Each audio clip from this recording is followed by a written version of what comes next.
It is August 5th, 2021, and we're here with Dr. Ben Furlong, longtime superintendent of the Kyrene School District. But let's start at the beginning. When and where were you born, Dr. Furlong? I was born in Waycross, Georgia in 1931. And Waycross is in the southeast part of the state. And my dad worked for the railroad when he had a job because it was 1931. Where were your parents born? My dad was born in Waycross, Georgia. My mother was born in Apalachicola, Florida.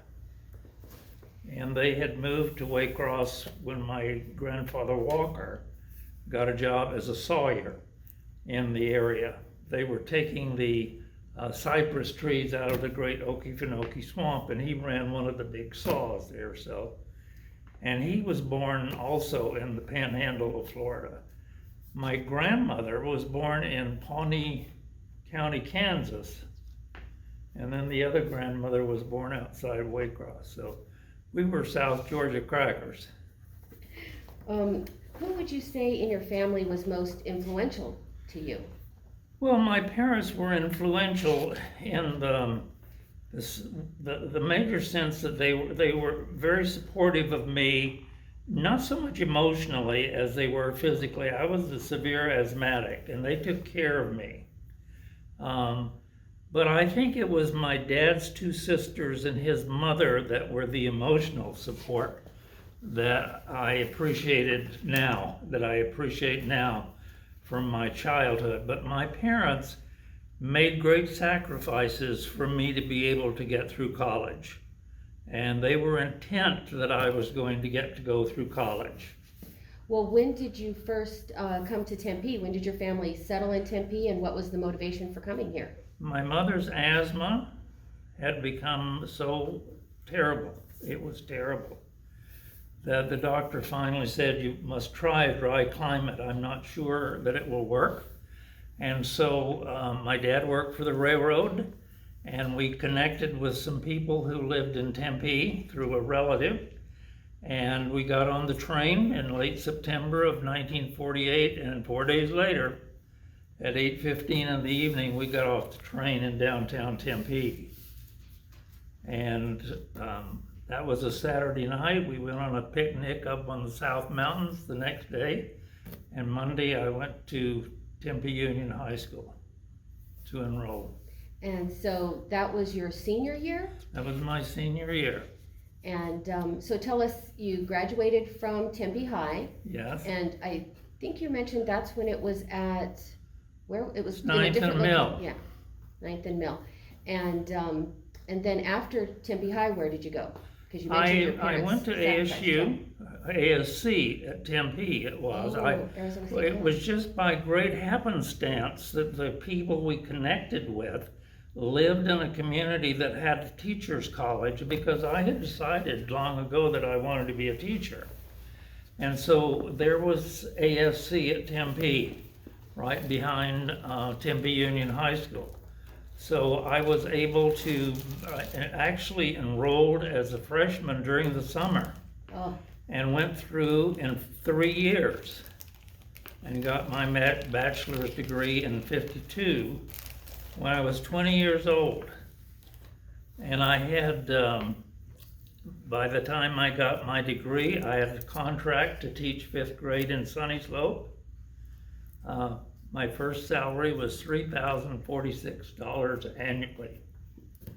I had 39 kids. Oh, that's great. Memories.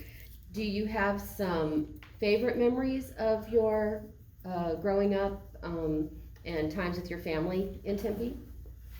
Well, see, the only, actually, so far as family is concerned in Tempe, it was my mother and me for a long time, because my parents were not sure yet that the climate would continue to help my mother. And before they made the permanent move, my mother and I lived out here 4 years. My dad stayed back in Georgia because he had a well-paying job with the railroad. And so he supported us, and I worked, as I was telling the gentleman, I worked at Tempe Mobile at 2nd and Mill 22 hours every weekend, and graduated in 52. And what did you do after college? Well, besides the teaching, I mean. I actually rested a bit. I had gone straight through from the second summer session of 1949 through May of 1952, going to school almost continuously. There were holidays, of course, and so at the end of my first year of teaching, I just got in my car and went back south. And my one grandmother was still living, and she had her own home, and it was sort of a focal place for the family, and so I did that for several years, and then I decided I had to have more money. So I got a job in 1957 in the summer for 8 weeks every summer as a lookout for the U.S. Forest Service in the Catalina Mountains north of Tucson. I was on Mount Bigelow, 8,500 feet above sea level. And when the monsoons came in, the lightning, I slept up in the tower and about 60 feet above the ground. And when the lightning came, it just struck the tower over and over and over. You didn't go to sleep. I didn't. But anyway, I did that, and then I got married. And when I was 29, I became a principal in Mesa. The Whittier Elementary, which is now at the corner, it was 8th Street then. It's now Rio Salado Parkway and Longmore. And it was a small elementary school, and they added on to it this year. But I had kids that first year from age 5 to age 20, because we had the special ed kids from the middle school and high school in this elementary school, because they had tried to do this at high school and junior high, and it didn't work. But the teachers and I made it work, and they moved them out after 1 year. So I was there 2 years. And then where did you go? I became director of elementary schools for the Mesa Public Schools in 1963. And by then I was working on I got my master's, I think, about 58. And by this time I was working on my doctorate. And I was at the district office 4 years. During the time that federal funds came in. And one of the things that I did while I was there was to design the first Head Start program for the Mesa schools. I tell you, it was extremely successful. They relieved me of everything and said, here, you have to make this work. And the principal that decided he wanted to be the principal, and we had some of you may remember Dr. John Kerr, who was a pediatrician in Mesa. Oh, yeah. Dr. John Kerr was on the board, and he was a fantastic, not only a doctor, he was an exceptional human being. He got doctors to give physicals to all the kids before school ever started. We had social workers go and get the family histories. And the first day of school, the buses picked them up, and they came to school and they started. There were no preliminaries. Everything was done. And when the kids showed up, and I did that until 1967. And then that was the year that I finished my doctorate at ASU. And then I got a job in Casa Grande as superintendent of the elementary school district. I'll take a break and see if you want to ask me something different. No, that's great.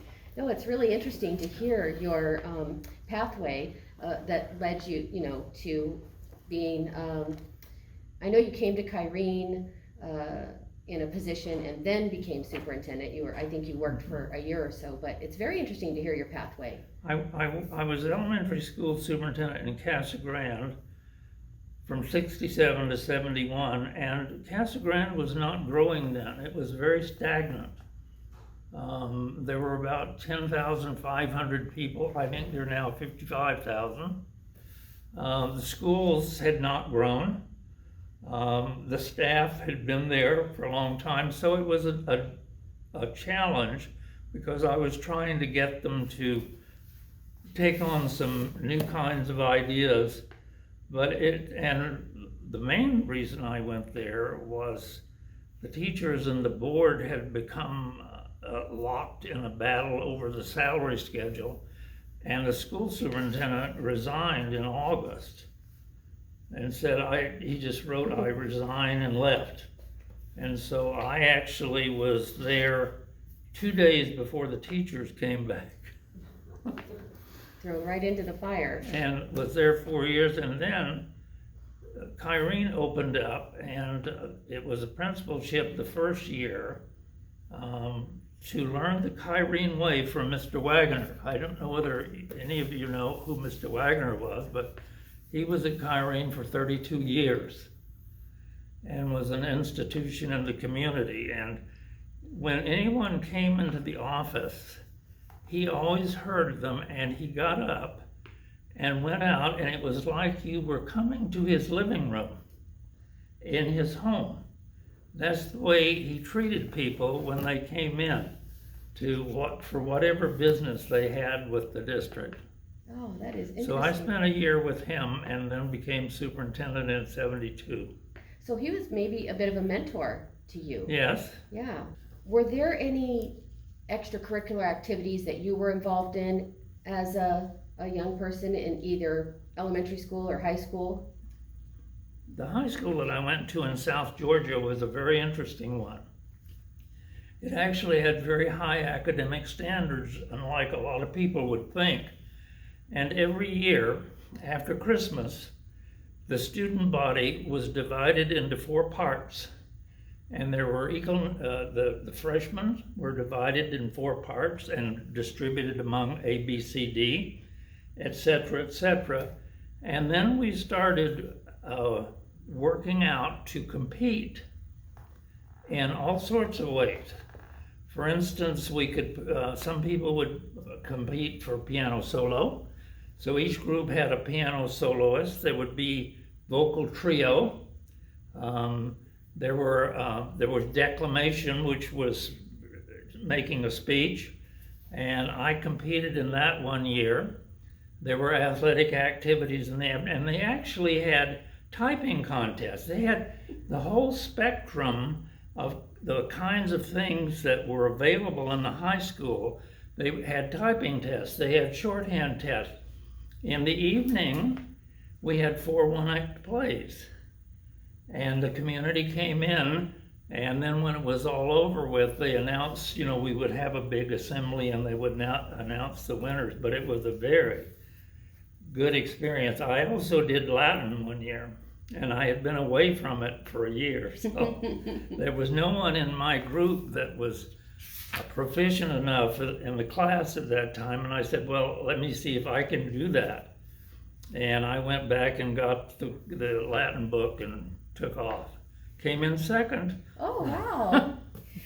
You mentioned that you always knew you wanted to be a teacher. Did you have a specific teacher or teachers that were influential to you? Well, I had many good teachers. And as I said, the school district that I went through had pretty high standards. As a matter of fact, the superintendent was kind of a tyrant. He personally rated all of the teachers. We kids knew when he came, we knew why he was there, sitting in the back of the room. But we had very high standards, and I learned grammar and many, many other things that did me well when I went to college and had to start writing papers.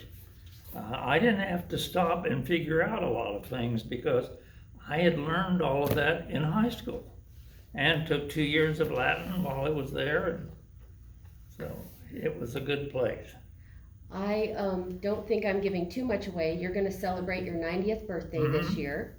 And so you've had a wonderful life experience to decide what are some of the things you value the most and why? Well, I value my family, of course. My wife died about 8 years ago with Alzheimer's, and that's the reason I moved back from Prescott, because I was not seeing my children and grandchildren. They all, they go to work and they don't all get off at the same time, and I had a big enough house for everybody to come to, but I just decided there was no other reason except I really loved living in Prescott. The climate was great, and you could grow everything in the garden but okra. So I had a nice garden with tomatoes and squash and all sorts of things. So I was glad to come back to be close to family. And in the meantime, our oldest son had died. He started having epilepsy when he was 18, and he managed to live 11 years with epilepsy. And that was a great, it was a great tragedy to his mother and me, and to his siblings, his brother and sister, partially because he was the glue between the two of the others. And they were not particularly close, but he was the one that was close to both of them. But family, I have valued public education and dedicated myself to it. I am politically active still and committed and very much involved in politics. So I value the country that I live in, and I think the thing that bothers me most now is we don't stop, and we have some words, but we don't stop and say, what does this mean? What does it mean if we believe in this nation of ours? What does it look like? How do people treat one another if we really believe in this?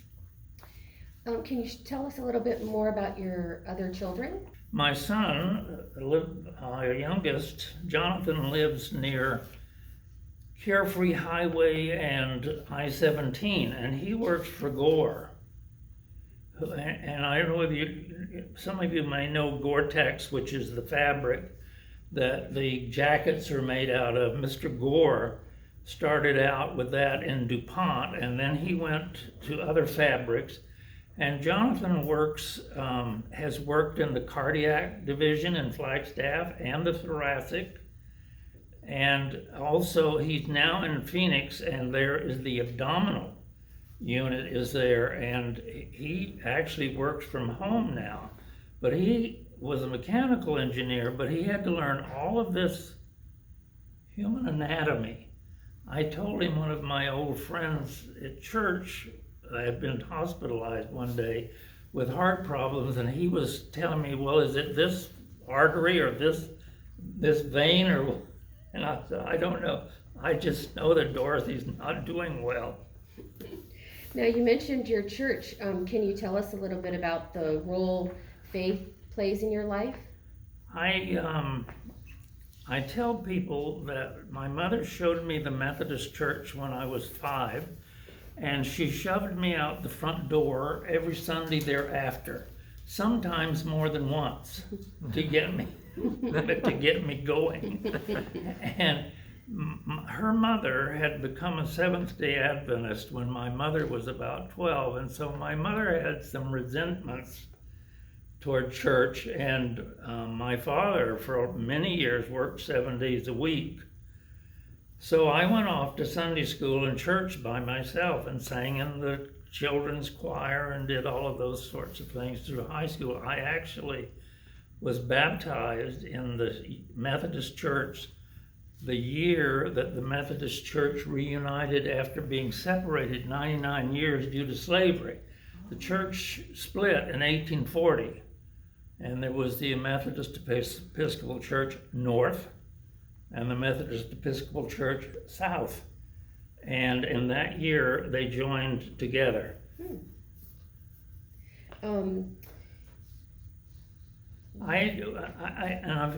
After I was through being superintendent, because it was pretty time consuming in Prescott, I spent a lot of time in church chairing the church council and the staff parish relationships, the Stephen ministry program. We had 35 Stephen ministers.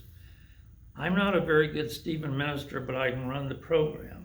So anyway, I got to do a lot of things, and I think one of the things that I remember that I enjoyed most, the members of our church, who's an exceptional person, had a dream one night.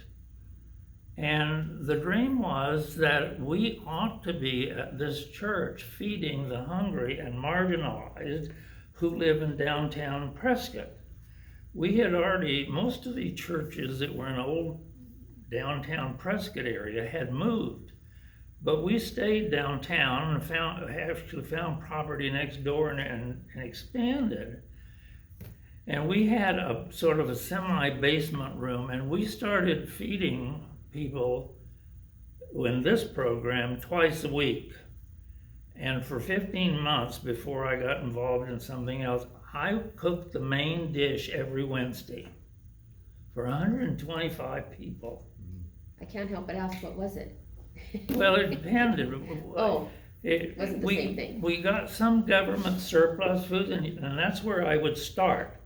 If they had turkey, or if they had ground beef, or whatever they had, I would take that, and then I'd go to Costco and get whatever else I needed. And I had a big 18-quart cooker, roaster oven, and I filled that thing full every week. And then sometimes I made mashed potatoes to go with it. Sometimes I made macaroni and cheese for 125.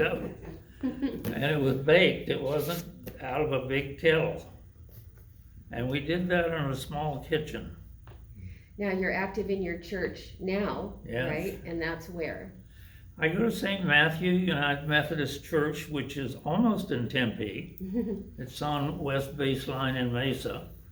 And my wife and I and our children had belonged to that church 45 years ago. And so when I came back, and I lived near Dayspring, and I knew the pastor at First Church at the time, but I decided to go back to St. Matthew. And I've chaired several committees, and right now we have a committee for racial justice. And we're having some workshops for people in the church. I need to stop here a minute. So anyway, I chaired the missions committee for a while. So anyway, I've been active in my church almost all my life. What is the name of the Tempe neighborhood you live in now, or other ones that I know you've lived a couple places in Tempe? Well, when we first lived here, when I became superintendent of Kyrene, we lived in Buena Vista Ranchos, which is near Warner and Rural. And actually we're the first residents there. When we came back, I knew I was scheduled to be superintendent, but you had to buy 40 acres in Kyrene if you wanted to build a house, because there just weren't any lots for sale. But we heard that Press Agnew was going to take this quarter section and develop it into half-acre, acre-and-a-half lots. And so we bought one immediately and had a house designed and built and moved in there in December of 1972 and lived there until we moved to Prescott. Do you have some favorite memories about that neighborhood? I have one. I have a memory. It was really a nice place to live, and there were some really, really nice people there.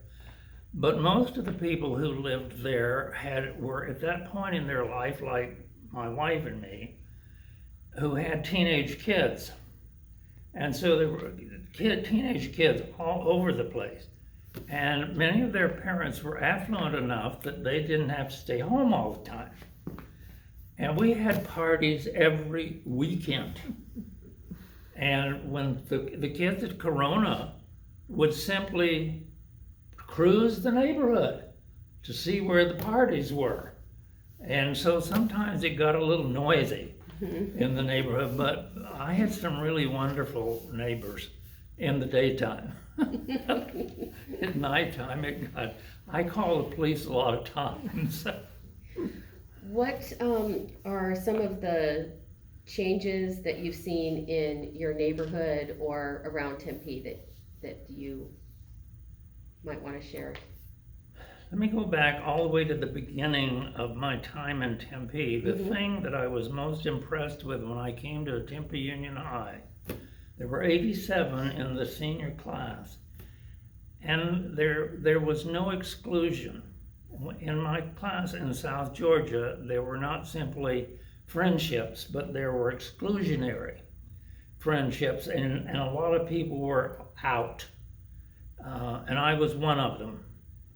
And so it was nice to come to Tempe High School where there were friendships, I mean close friendships that lasted for years, but they were not exclusion. They did not exclude people. They were very accepting, and it was just very refreshing to come into that kind of an atmosphere and to lose the angst that goes with the other. One of the things that I didn't realize at that time as a Southerner, there were no black kids at Tempe High in 1948, 49. And it didn't dawn on me until many years later that they were probably going to Booker T. Washington. No, Carver. Oh. Carver High School was a segregated in Phoenix, and I think they closed at about 53 or 54. But I suspect the black kids that lived in Tempe were going to Carver High School. But isn't it odd? It didn't even dawn on me because I'd grown up in a school system where there were no black kids. Yeah. Were there recreational activities that you enjoyed, either in Tempe or when you were nearby with your family, or parks that you visited, businesses that you all enjoyed? I was not athletic, and I had been so asthmatic for a long time that I couldn't. The onset of asthma came if I got too physically involved. For instance, when I learned to ride the bicycle, my mother kept saying, "You need to get off, you need to get off, you need to get off." And I was in bed for 2 weeks. And so physically, I didn't get involved in activities. And by the time I got to Tempe High School, I was fairly tall. And they couldn't understand why I couldn't shoot a basket. But I couldn't, but no one ever teased me about it or gave me a hard time about it, so. You are tall. How tall are you? Well, I was 6'1", but I shrunk a little. You shrink with age, and then I suffered a compression fracture of L1 a few years ago, and that took off about an inch. So Tempe and the not only the neighborhoods, but the downtown, a lot has changed since you arrived at the train depot downtown. What would you say are some of the development changes that have either affected your neighborhood or that you've noticed over these years? Well, let me tell you a couple of things. When we got off the train, the people that were to meet us were not there. Mm-hmm. And it was 8:15 at night, and folks, there was no one in downtown Tempe. It was dark. There's a porch on the north end of the railroad station, and there was a light and a little bench, and we sat there and waited, and pretty soon a car came, and it was the people who were coming to pick us up. But Tempe downtown, there was simply nothing there in 1948. There was no activity down there. Mm-hmm.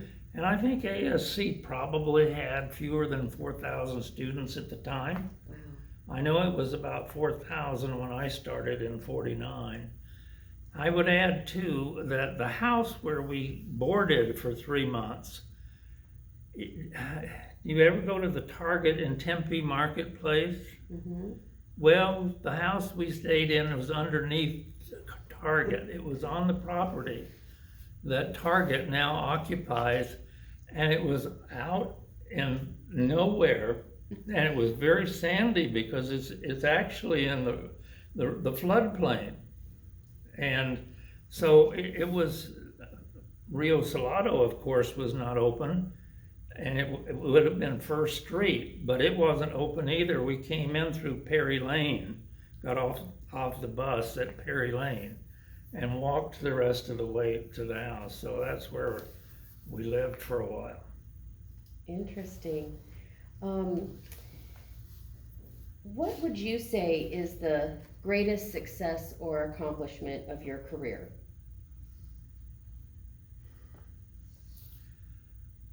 I'm not sure why I'm hesitating. Being the superintendent of Kyrene School District, because it was an incredibly unique opportunity.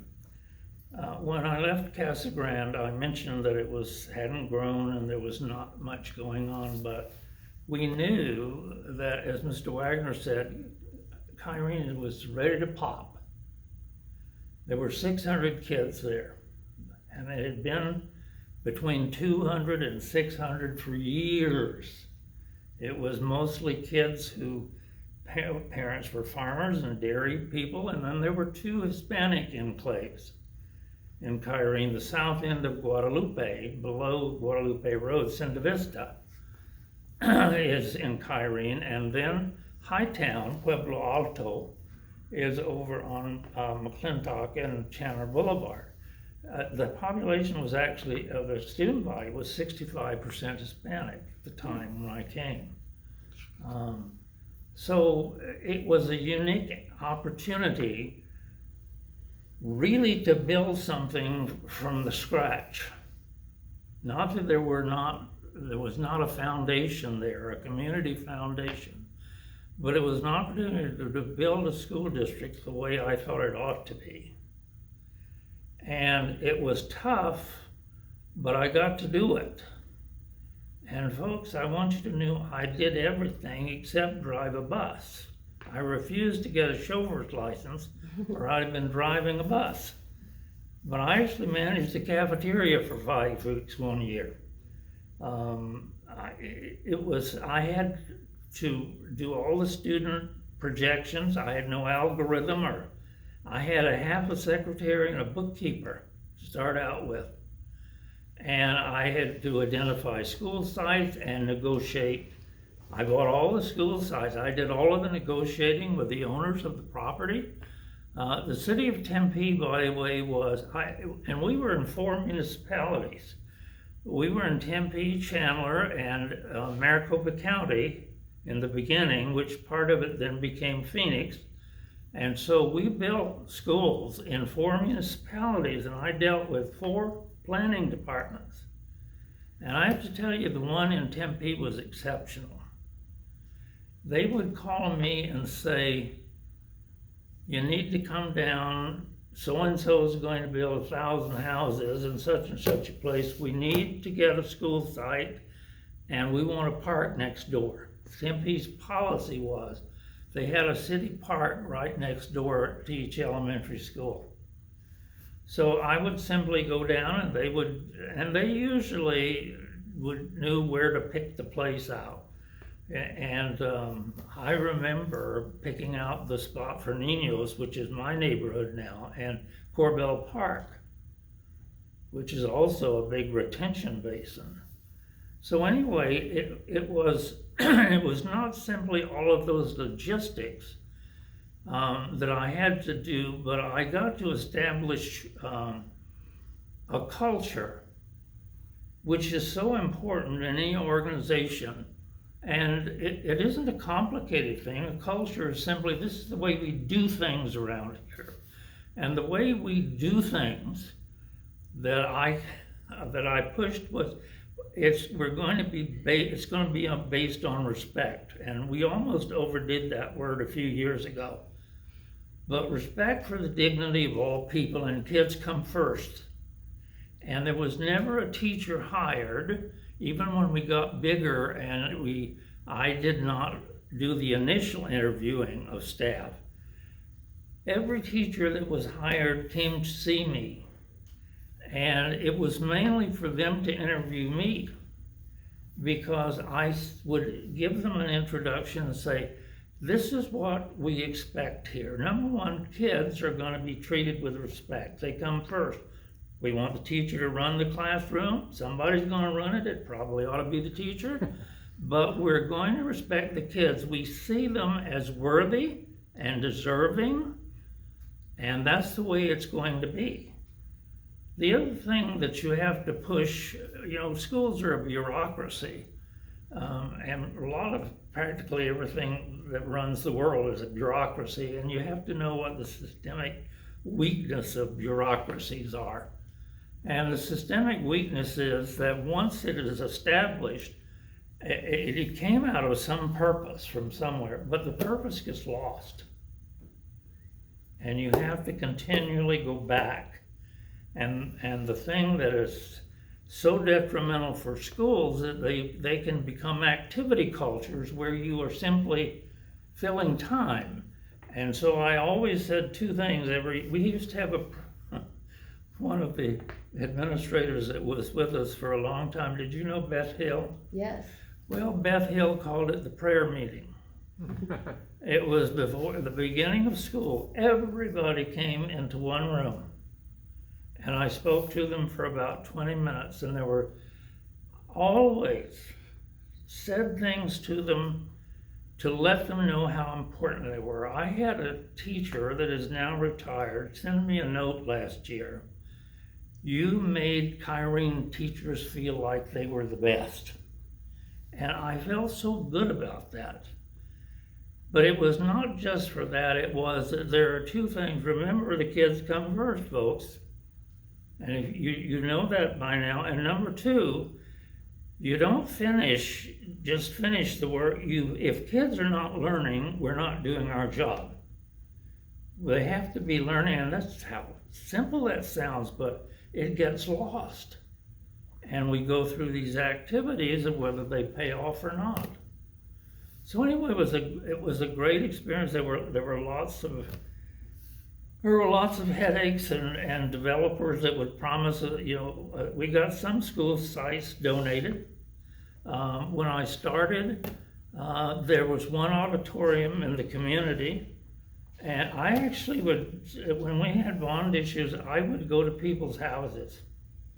They would say, "What in the world is a Kyrene? We live in Tempe. What is this?" And I'd say, "Well, if you get a bunch of your neighbors in some evening, just let me know and I'll come and talk to you." I would meet parents in a park somewhere. The Buena Vista has a little park in the middle of it. And that was the way you had to communicate with people. And then over on the other side of the freeway, when Ahwatukee started developing, they were very much at odds with the developer. And so they had a meeting every month, and I got to go. And they let me go first and tell them what's happening. And they would say, "Okay." And then they'd complain about the developer. I got to go home. Well, to put it in perspective a little, for people that are living in Tempe now, and there's 26, 27 schools in Kyrene, and I say 27 because there's the Digital Academy, so they count that as a school. When you started, that wasn't the case. So it's really interesting to hear how it started from one school to locating and even naming. Can you share a little bit about your, I guess I'm going to call it philosophy, but about naming the schools? Well, I recommended since we knew we were going to be in at least 3 municipalities, probably 4. And I saw, and this may have been presumptuous of me, but I saw the Kyrene School District as sort of the unifying factor in this whole area. That it was the thing that all the people were going to have in common.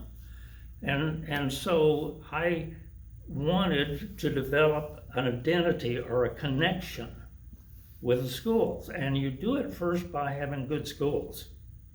if you have well-run schools and you're able to respond to parents and to kids, that's number one. But I suggested that every school be named Kyrene, so that there was this common thread, and wherever you went, it said Kyrene de los Lomas, Kyrene de la Esperanza, Kyrene de los Lagos.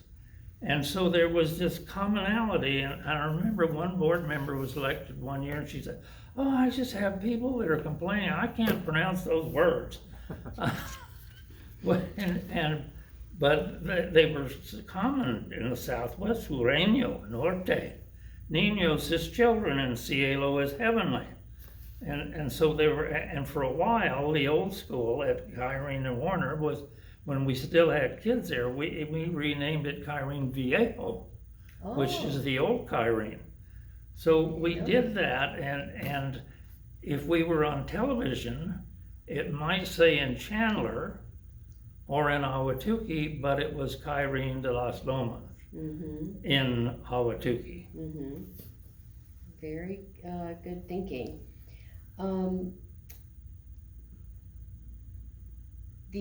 You're probably too humble to mention this, but I am excited to share that the Kyrene District Office at Warner and Kyrene Roads is named, I get all choked up because I'm looking right at you, the Dr. Ben Furlong Education Center. So when they decided to name the building in your honor. Actually, it's the whole corner. Okay. It's technically the Ben Furlong Education Complex. Yeah. How, did somebody come to you and tell you we have this idea? What did you think from that? There was a moving force on the board. One of the board members decided that ought to happen. And she worked with the other board members and it did. So even for people that haven't met you, they've, at least in Tempe, driven by your name probably hundreds and thousands of times, just because that whole corner. It's always interesting when somebody comes to me and says, "I was going down the road the other day and I saw your name." That's nice. Well, and I'll share, when I first ran for the board in 2008, one of my friends said to me, "Oh, my dad is going to be so happy, I know somebody running for the board." And I said, "Who is your dad?" And she said, "Dr. Ben Furlong." And I said, "The Dr. Ben Furlong?" And she was my friend from high school, but when you're in high school, you don't necessarily ask your friends what their parents do for a living. So all those years, I didn't know that that her dad was Dr. Ben Furlong. Well, my kids actually had a tough time because I was principal one year. And I was their principal, and I was principal of some of their classmates, and sometimes it was not a fun relationship, and so they caught some crap sometimes. My daughter said one time, "Would you bring me home a package of those markers, 8 markers?" And I said, "Oh, that's public property, I'm not bringing you any markers." She said, "Well, we put up with enough, we ought to get something out of it." Are there things that you're most proud of in Tempe? Let me tell you about this, go back to the city of Tempe. I came back deliberately to Tempe when I decided to move back from Prescott, because I lived in Mesa, I lived in Casa Grande, and of course I lived in Prescott. And I think Tempe is a unique community. I think there is, number one, there has been exceptional city government. There are problems, but as a whole, I think the government in Tempe has been exceptional. And certainly when I was building schools and I had to deal with 4 different municipalities, Tempe was by far my favorite. I had to struggle a little bit with Chandler. It wasn't always fun, and I would go down to the county or the city of Phoenix and they thought, "Where in the world did you come from?" But I think Tempe has been a unique community, and I feel at home here. I feel at home in the social and the intellectual environment. And I'm just pleased that I came back, except I hate the summer. I don't like heat. We can't get rid of that here, that's for sure. The only perk I had in the beginning years at Kyrene was I had a mulberry tree to park my car under, so it was in the shade. Is there anything else related to your life or family or education or work or experiences in Tempe that you would like to share or add? I think the other thing that I didn't touch on is that I am an only child. I weighed 9.5 pounds, and my mother was in labor in the front bedroom for 36 hours. That's why I'm an only child. But I had, in many ways, exceptional parents, and I can't ever forget that. I never appreciated my father until I was grown. Doesn't that happen sometimes to us? I adored my mother, and I was always afraid because of her health she was going to leave me. But I did not see my father for the exceptional human being that he was. He was a blue-collar railroad man. The most honest man I have ever known in my life. I think he told one lie in his whole life. It was in 1940. He got on the train and went to Atlanta and registered in a hotel on a phony name to bring the Union in.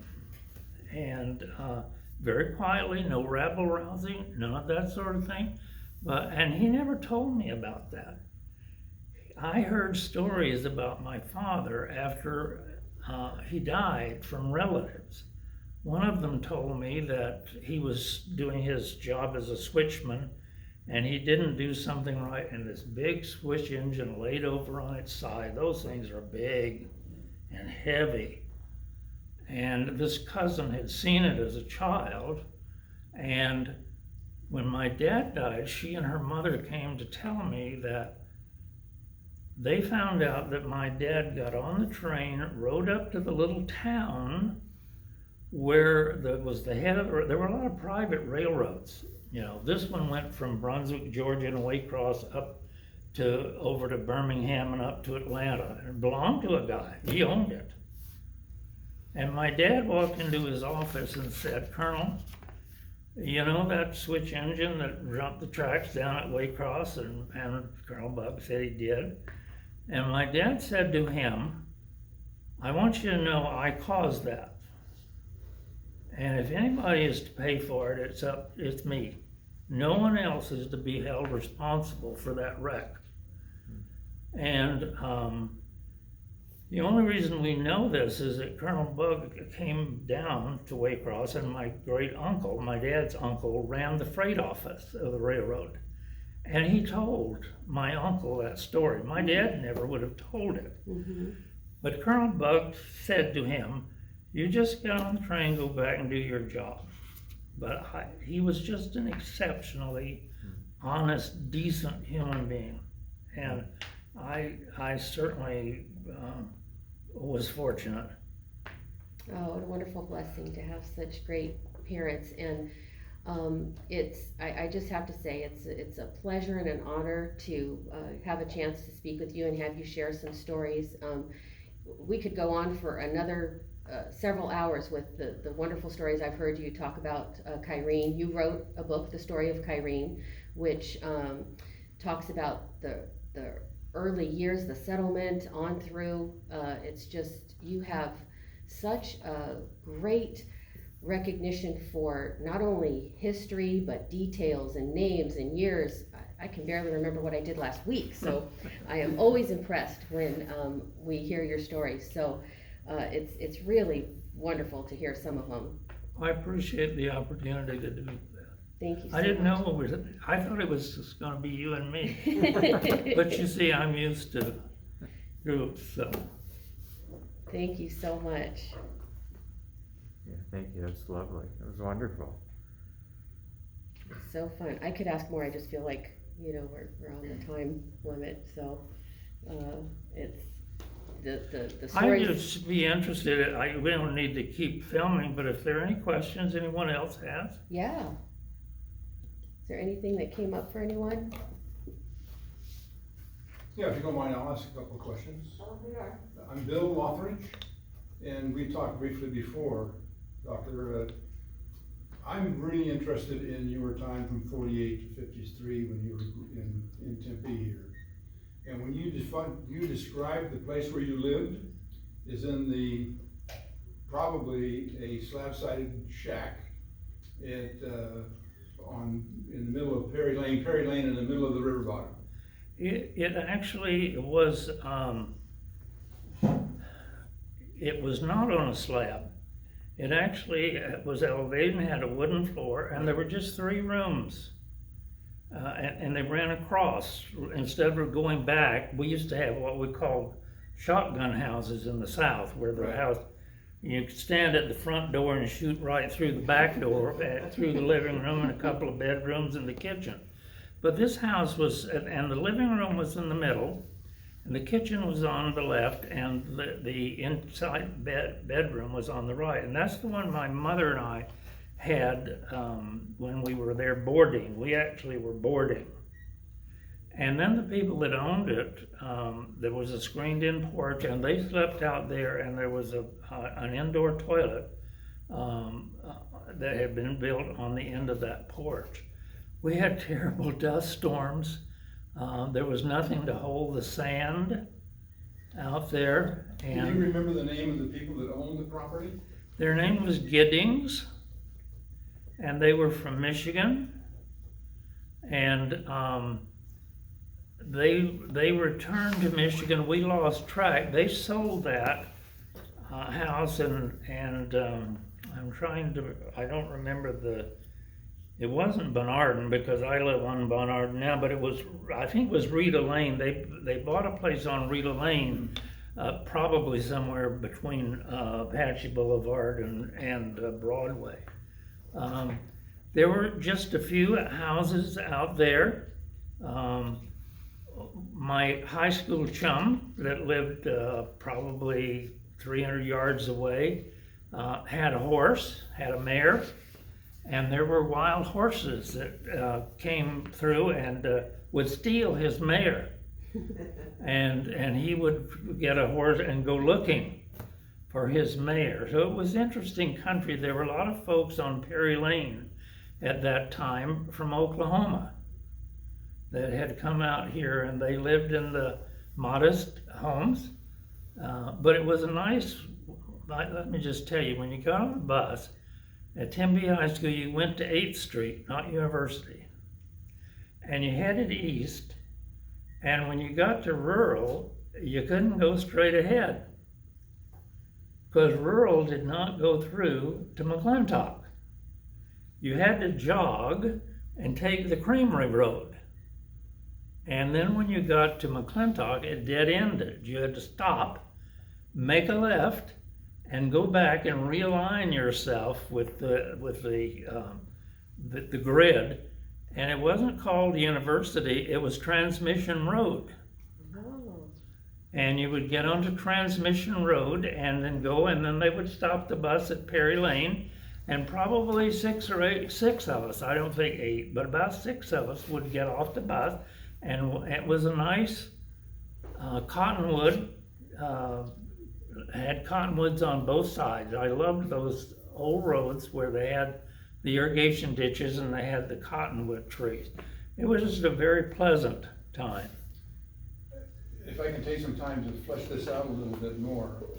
And then as you're coming down 8th Street, which was a CCC road, actually, a concrete ribbon on the road, right? It was a Creamy Road, what you call it.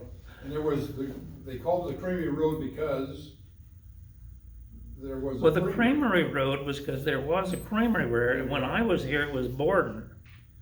It was a Borden Creamery. It's now the Four Peaks Brewing Company. Right. Yeah. Is the building where the creamery was. Yeah. And that was a really nice drive because the McKinney-Kirkland ditch, which was one of the first irrigation ditches in the valley, was on the south side of the Kyrene Road, and there was wonderful, huge cottonwood trees all the way down through there. It was just really a pleasant Ben, time. I think what you just said, you named that ditch, the McKinney-Kirkland ditch. Mm-hmm. I've lived there all my life, didn't know what that name of that ditch was, and I've never heard anybody else give it a name. So these are the kinds of tidbits that are really important. By the way, the town of Kirkland, up in Yavapai County, Right. was also named for the same guy. Ah, The McKinney-Kirkland ditch was named for. well, you have an interesting history in terms of being in Arizona, because we could talk forever, because Waycross, Georgia, I've been there, it's in the middle of nowhere. The culture shock must have been really something when you came here. Well, the because- piece, the guy, and again, the high school kids were so exceptionally nice. Right, They just, and none of them had any money. no, Their families were just ordinary. Most of them lived in houses with 2 small bedrooms and a bathroom. And they might have 4, 5, or 6 kids. But they were just really nice people who had good friends and well, do you remember the Martlet Garage on 8th Street? That's on Perry Lane and 8th Street, or Creamy Road. no. Martlet, okay, because you've been driving that on the bus. I only remember, I remember the creamery, and then there was a family named Tryon who had a house, and then the Coppingers lived on the corner of McClintock and the Creamery Road. Well, the Coppingers had several houses back Mhm. along in there. And he became a teacher. There was a bar down in there, and there was Freddie's Corner on the corner of 8th Street and the Railroad, which you never went to because you were a Methodist. I live on a street called Wesleyan. Nobody knows how to spell it except they're Methodists. All right. So when you went to college then, did you still live out there? Where did you move to? My mother and I, the folks that we were living with, were boarding with, decided they didn't want to do that anymore.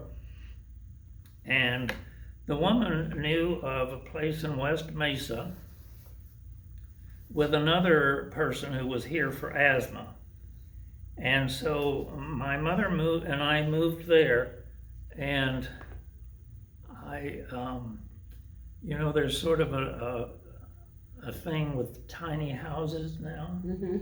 My mother and I lived in 150 square feet for 2 years. Wow. 150 square feet. There was the bathroom we shared. You flushed the toilet and you turned there was on the back porch, there was a stall with a toilet in it. And then there was another stall with a shower in it. And we lived there for 2 years. And all I had to do was to walk about a block and a half to Main Street and stand there with my books. And I never was late for class. Now, getting home in the summer, folks, because I went straight through in the summer, getting home in the summer was another story. I can't tell you how many hours I've spent at the corner of Apache Boulevard in college, holding my books, because every now and then a car came by. But not very often. I would wait an hour. In the morning, I never waited more than 5 minutes to get to school. Well, can we spend a little time on the Arizona State campus? Sure. Matthews Library, do you remember that? I do, and I remember that the librarian, even when I was working on my master's degree, would not let us in the stacks. Was his name Batchelor? Yes, The Batchelor. Yeah. Yeah. The stacks were sacred. I grew up with his son Eric. Yes, I knew him at the lab school. Right. See, I did my student teaching, half of it at the old rural school, Yes. and half of it at the lab school, as in the 6th grade. And I always tell people that Harry Mitchell was a 6th grader when I was doing my student teaching. 6th grader, and so yeah. I was in 5th grade. Bobby Mitchell, who ended up in Casa Grande, did you meet him down No. in Casa Grande? He became the mayor there. I don't know. Okay, so where was the Devil's Den? You remember the Devil's You Name? know, I think it was on 8th Street, but I'm not sure. College and Orange. Okay, it was on College, because, okay. College And Orange? And Orange, yes. Okay. Right across the street from the current one. Now, it may have been one earlier than that, but that's the one that I remember, is at College and Orange, right across the street from the chapel. We had, I had a lot of classes in Old Main. Yes. And then they had done some renovation of the building to the east of it. That was the English building. Yeah.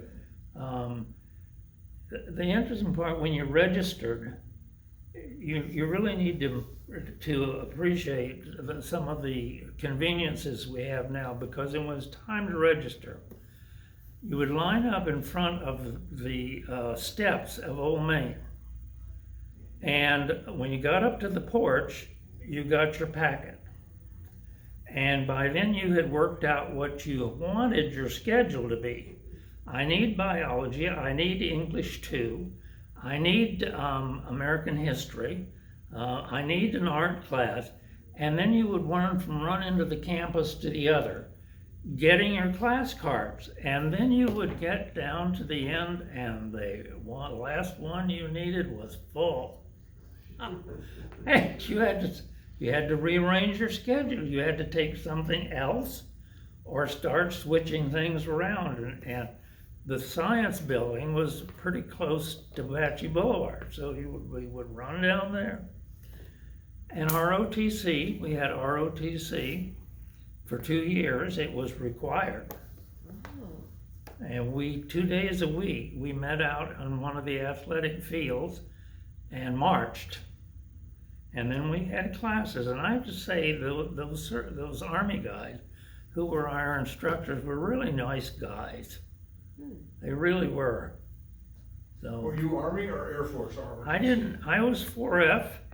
When I got the call to go down and have a physical for Korea, I went down. I did not try to make any excuses, but at the I remember there were 10 stations, and at the 10th station, the person, and I assume it was a doctor who was doing the questioning, asked me if I'd had a series.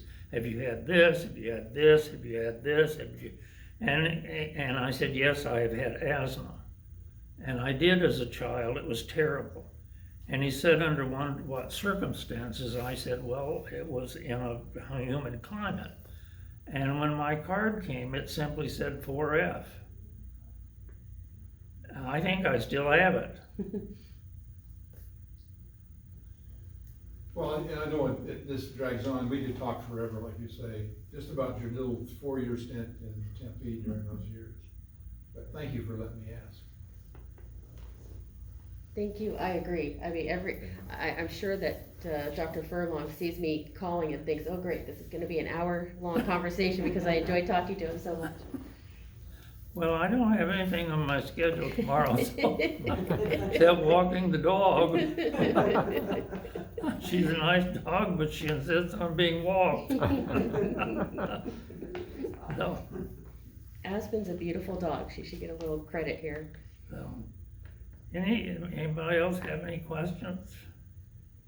Not a question, but I will say that my daughter went through the Kyrene District, and we were so impressed with the Kyrene District. It is a good school district, and I tell people it wasn't just by chance.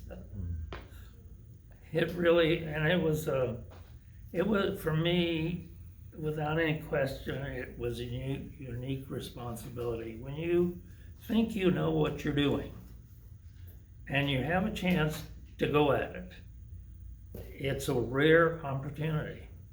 And there it was, 600 kids, way out in the middle of nowhere, and we grew 60% one summer. And I rode bus with kids. They didn't know where they were going. I had a mother chasing a bus one time, and I called to the bus driver, stop, stop. And I said, ma'am, what? My son's on that bus and he won't get off. He he just wanted to keep riding, so we had to put, we had a bus with a bear on the front of it, we had one with a cat on it. These kids, all their houses looked alike in the neighborhood when they first started building. I would tell you one other thing, we had a pump. We had a pump at Kyrene, that's where our water came from. Oh, I didn't know that. 250 feet below the surface in the aquifer, and I didn't know this, I didn't know anything about pumps. You have to have two pumps. You have one that's actually submerged or down in the layer where the water is. And then you have one at the top, and this one pumps the water up. And then the second one pressurizes it to send it in the pipes to go to the bathroom and the kitchen and wherever, and to the classrooms. So the first year I was at Kyrene, Mr. Wagner called me and said, the pump's broken. And in those days, we could simply put kids on the bus and send them home because somebody was at home. And we had no way to communicate with them. We couldn't call them on the phone, but we could put the kid, if the pump quit, we just had to put them on the bus and send them home. I have to tell you that the wonderful city of Tempe, at one point, I said something to someone and they took a water line, the city of Tempe, a water line from Rural and Warner, down Warner Road, north on Kyrene to the north end of our property for us to connect to city water. And we were the only customer at that time. I mean, they were so accommodating, city of Tempe was so accommodating. I don't know whether you people know it, but the property that Corona is on was in Chandler. When Chandler annexed the area out toward I-10, that was part of it, and the Tempe Union District bought that 40 acres for a high school, and the city of Chandler could not bring the water and sewer to it. And so the city of Tempe said, if you will de-annex it and let us annex that 40 acres, we'll bring the utilities to it. That's why the school is in Tempe. Wow. And three sides are Chandler. The north side is Tempe. I didn't know that. Do you know the name of the council members during the time period you're talking about? I knew some of them. I interviewed a lot of them in the early 90s after I retired. I actually wrote a history of Tempe at one time, about 96. And it was mailed to your house. It was on newsprint in sepia tones. And everybody who had a mailbox in Tempe got a copy of it. And the only regret that I have about it was I didn't end it the right way. I'm satisfied with it. It's very interesting. It has some nice photographs in it, has some nice Tempe history. But what I should have done to have closed it out would have been to go and interview probably 6 or 8 at least key persons and say, what do you see for the future of Tempe? And that's the way I should have ended it. It would have been very easy, but I didn't. So I don't feel good about that part of the book, but otherwise. Does it have a title or just the history of Tempe? I don't know whether it says the story of Tempe or what. I think the cover on it has a picture of someone fording the Salt River at the Butte. It's a nice photograph. Maybe you could show Michelle the next time she's at your house. Yeah. She could digitize And it for I was us. gonna pass this around just to show, this is the story of Kyrene, the book that Dr. Furlong wrote. There we go. There we go. And I happen to know, this is one of your favorite photographs in the book of the cottonwoods. I love cottonwood trees, but not when the wind's blowing. Sit down. No, yeah, same picture. Oh, stay in the picture. Yeah. Okay. Thank you. Let me mention one other thing. The area south of the Western Canal has an extremely interesting history that not very many people that I've met in Tempe know about. It was probably, by the Hohokam, one of the most heavily populated areas in this whole valley. This is a bit of a sidebar, but the Western Canal down there is sort of like the Continental Divide. The land to the north of it flows to the Salt, and the land to the south of it flows to the Gila. And so, if you get that, I'm going to the Arizona History Museum. I'm going to make an appointment. I want to see if I can find that SRP map that shows these canals that just, and they went north to south. They didn't, they just went straight down.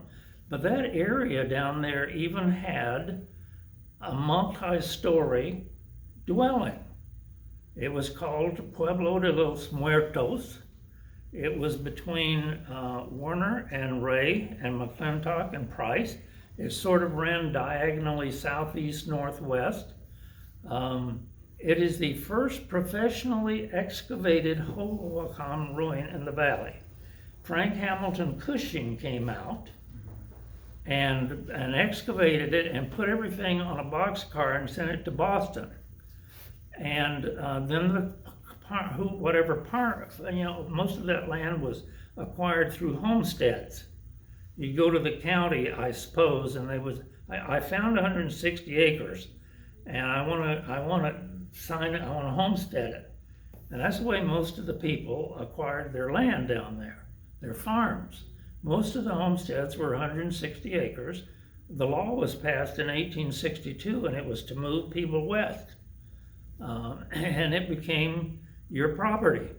But you had to build a house, and you had to live in it. If the government guy came by and it didn't look like you were living there, you didn't get to keep it.